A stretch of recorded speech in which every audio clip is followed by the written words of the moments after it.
Hello, আসসালামু আলাইকুম। শাইলাস kitchen উত্তরসভা চ্যানেলে সবাইকে স্বাগতম। কেমন আছেন সবাই? আল্লাহর রহমতে আমরা অনেক ভালো আছি। তো আমি আজকে রান্না করবো মুরগির মাংস। বিসমিল্লাহির রহমানির রহিম। এখানে দিয়ে দিচ্ছি আমি ফ্রেশ খাঁটি সরিষার তেল। পরিমাণ মতো তেল দিয়ে দিচ্ছি।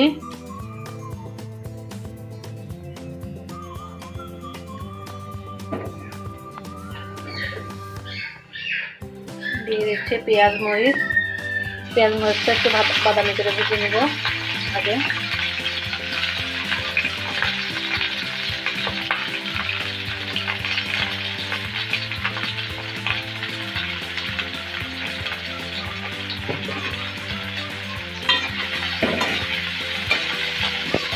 এই তো আমার পেঁয়াজ আর মরিচ বাদামি কালার হয়েছে।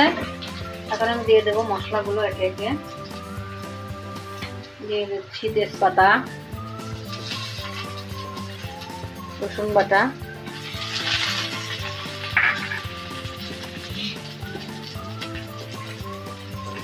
দিয়ে দিচ্ছি আদা বাটা,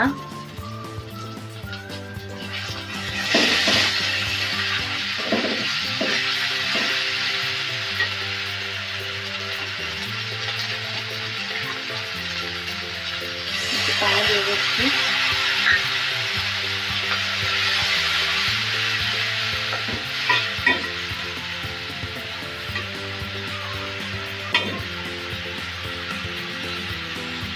শুকনো মরিচ বাটা,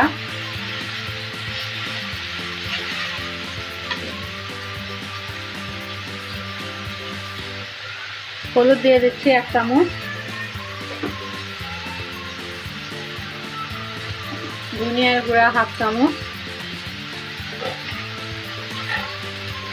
লবণ পরিমাণ মতো, দিয়ে দিচ্ছি রাঁধুনি মশলার গুঁড়া 1 চামচ, জিরা গুঁড়া 1/2 চামচ, দিয়ে দিচ্ছি রাঁধুনি গরম মশলার গুঁড়া 1/2 চামচ, গোলমরিচের গুঁড়া। এখন ভালোভাবে নেড়ে মশলাটাকে কষিয়ে নিব।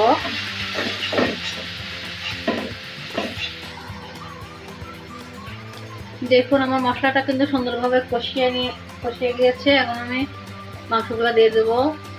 মশলার উপরে কিন্তু তেল ভেসে গেছে, মশলাটা সুন্দরভাবে কষানো হয়ে গিয়েছে। এখন আমি মাংসগুলো দিয়ে দিচ্ছি। আমি নতুন আলু দিয়ে মাংস রান্না করবো আজকে।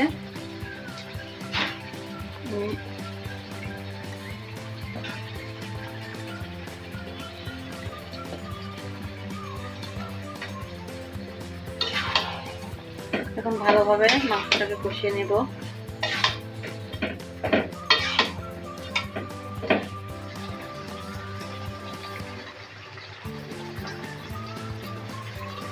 এই তো আমি সুন্দরভাবে কষিয়ে নিচ্ছি, দেখতে পাচ্ছেন। এভাবে কিন্তু নেড়ে চেড়ে আরো অনেকক্ষণ ধরে আমি কষিয়ে নেব।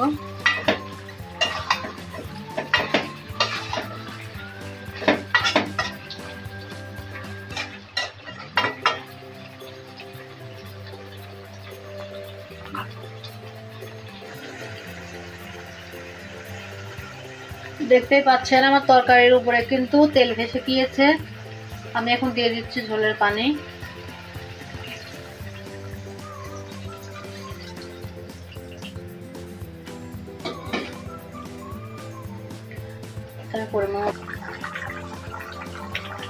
এই তো রান্না হচ্ছে আমার মাংস।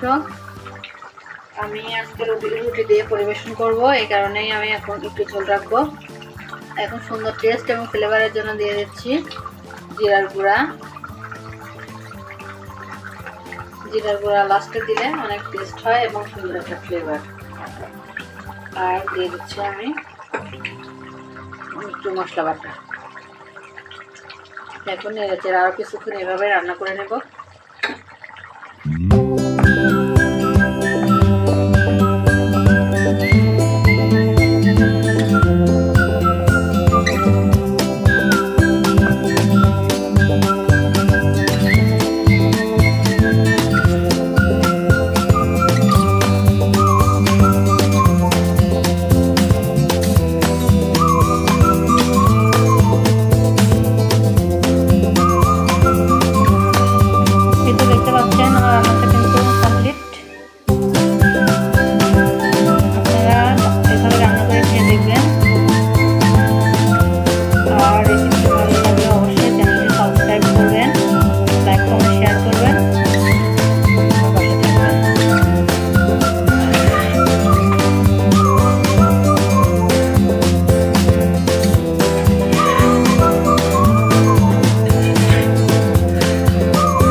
রান্না করে খেয়ে দেখবেন, অনেক মজা পাবেন।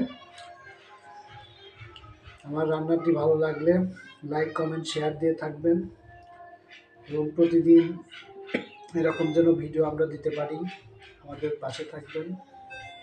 আসসালামু আলাইকুম ওয়া রাহমাতুল্লাহ।